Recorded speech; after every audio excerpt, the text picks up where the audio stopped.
గత 3 రోజుల నుంచి కూడా పవన్ కళ్యాణ్ గారు జన్మదిన వారోత్సవాల్లో భాగంగా ఏదైతే ఆయన సిద్ధాంతాలకు అనుగుణంగా ఆయన మొక్కలు నాటే కార్యక్రమాన్ని, అలాగే పంచాయతీలో కూడా పారిశుద్ధ్య కార్యక్రమాల్ని, అలాగే గ్రామాల్లో కూడా డ్రైనేజ్ వ్యవస్థను కూడా క్లీన్ చేసే బాధ్యత ఎప్పుడైతే మా జన్మదిన వేడుకలు ఉన్నాయో మాకు ఆర్భాటాలు కాదు, మన గ్రామాలన్నీ కూడా సుపరిపాలనగా ఉండాలి, శుభ్రంగా ఉండాలి, ప్రతి ఒక్కరు కూడా మొక్కలు నాటిన రోజే మా బర్త్డే వేడుకలు అద్భుతంగా జరుగుతాయని చెప్పి ఆయన మాకు పిలుపునివ్వడం జరిగింది.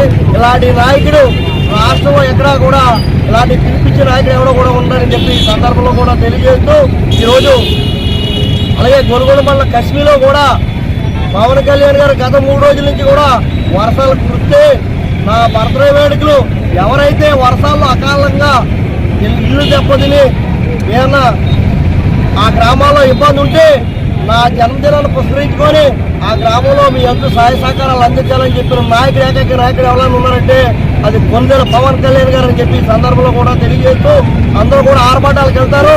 ఈరోజు నేను ఏదైతే నిర్వహిస్తున్నా శాఖనే మా జనసేన కార్యకర్తల నాయకులందరి చేత కూడా గ్రామాల్లో ఏదైతే పారిశుద్ధ్యం ఉందో, ఏదైతే అటవీ శాఖ పరిరక్షణ ఉందో అన్నీ కూడా చేయవలసిన కార్యక్రమాలన్నీ కూడా మమ్మల్ని పాల్గొనడం అన్నది మాకు చాలా అభినందనగా ఉందని చెప్పి సందర్భంలో తెలియజేస్తూ ఈరోజు టౌన్ అధ్యక్షులు అద్దెపల్లి గణేష్ గారి ఆధ్వర్యంలో ఏరియా హాస్పిటల్లో రోగులందరికీ కూడా పళ్ళు, రొట్లు, ఫ్రూట్స్ అన్నీ కూడా ఆయన ఆధ్వర్యంలో ఈరోజు ఈ కార్యక్రమాన్ని నిర్వహించి నర్సీపట్నంలో కేక్ కటింగ్ భారీ ఎత్తులో ఏర్పాటు చేసినందుకు ఆయనకు కూడా ప్రత్యేకంగా కూడా ధన్యవాదాలు తెలుపుకున్నా. ఈరోజు రాష్ట్ర ముఖ్యమంత్రి వర్యులు మరియు జనసేన అధినేత పవన్ కళ్యాణ్ గారు పుట్టినరోజు పురస్కరించుకొని ఈరోజు నర్సీపట్నంలో అత్యంత భారీగా పేదలకు ఫ్రూట్స్ పంచడం జరిగింది. అదే రోగులకి బట్టలు రెంట్ కూడా ఇవ్వడం జరిగింది. భారీ స్థాయిలో కేక్ కటింగ్ ప్రోగ్రాం కూడా జరిగింది. అదేవిధంగా సారు పుట్టినరోజు పురస్కరించుకొని కొన్ని ప్రోగ్రాంలు మాకు ఇవ్వడం జరిగింది.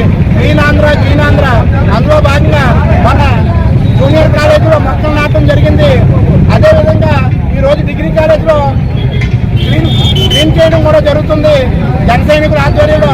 ఇలాగే మా అందరి ఆయుష్ కోరుకుని కళ్యాణ్ గారు నిండు 100 ఏళ్ళు ఆయుర ఆరోగ్యాలతో ఉండాలని ఈ రాష్ట్రాన్ని ముందుకు తీసుకెళ్లాలని కోరుకుంటూ సెలవు తీసుకుంటున్నాం. కానీ చిన్న చిన్న కార్యక్రమాల ద్వారా దేశాన్ని రక్షించాలనే ఉద్దేశంతో, పర్యావరణ రక్షించాలనే ఉద్దేశంతో ఆయన పిలుపుకోవడం జరిగింది. ప్రతి ఒక్కరు కూడా మొక్కలు నాటాలి, పర్యావరణాన్ని పరిరక్షించాలి. అదేవిధంగా ప్రతి గ్రామంలో కూడా ప్లాస్టిక్ రహిత సమాజాన్ని తీర్చిదిద్దాలని చెప్పి రాష్ట్ర వ్యాప్తంగా కూడా ఆయన పిలుపుకోవడం జరిగింది. దాన్ని మనం లక్ష్యంగా చేసుకుంటూ స్వచ్ఛ భారత్ నిర్వహించాలని చెప్పి పిలుపుకోవడం జరిగింది. దాన్ని మనం అందరూ కూడా స్ఫూర్తిగా తీసుకొని మన గ్రామంలో పవన్ కళ్యాణ్ సందేశం ప్రకారం మన గ్రామంలో ప్లాస్టిక్ రహిత గ్రామంగా మన దగ్గర మొదలుపెట్టాలని చెప్పేసి తెలియజేస్తున్నాము.